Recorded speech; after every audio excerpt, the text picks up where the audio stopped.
Bonjour, je m'appelle Olivier Guilloux, j'ai 54 ans. J'ai eu la chance d'avoir une bonne idée dans ma vie un jour, c'était d'acheter un stand-up paddle. C'est un dispositif qui permet d'aller sur l'eau. Et puis, il s'est avéré qu'il y avait eu des inondations à Cannes avec dramatiquement 4 décès. Et ensuite, j'ai recontacté le distributeur et le fabricant pour me dire éventuellement on pourrait détourner l'usage de ce dispositif et surtout de cette technologie.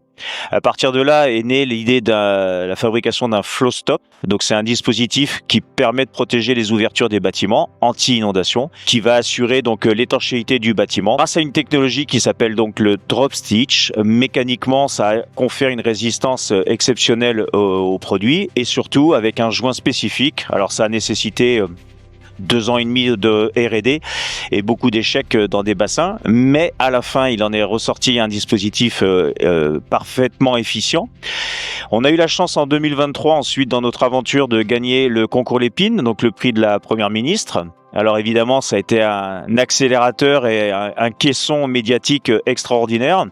On a eu une couverture nationale, voire même internationale au niveau médiatique. Et ensuite, ça nous a donné la crédibilité auprès des grands groupes. À partir de là, on a pu équiper les centrales nucléaires EDF, de Vinci, Bouygues Construction et j'en passe. Donc aujourd'hui, on travaille avec Veolia, des EDF et ainsi de suite.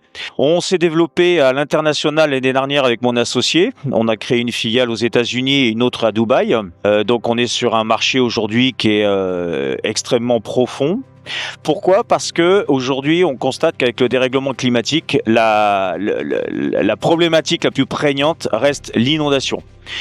Donc, on apporte une vraie réponse, une vraie solution à une problématique majeure qui est un enjeu, en fait, même en France, j'ajouterais même que c'est un enjeu d'assurabilité. Aujourd'hui, notre système mutuel d'assurance est en danger et il va falloir que les gens prennent conscience qu'il faut changer de paradigme. Alors, ça passe par l'auto-équipement.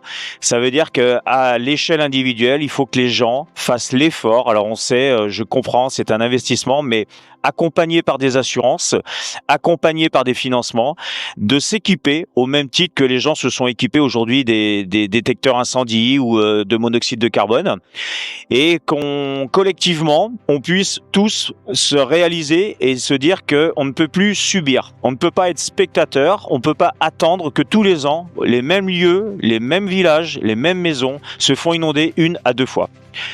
Donc on travaille d'arrache-pied à faire de la R&D, à perfectionner notre dispositif. Et puis aujourd'hui, on rencontre un franc succès auprès de particuliers, de collectivités et ensuite de professionnels.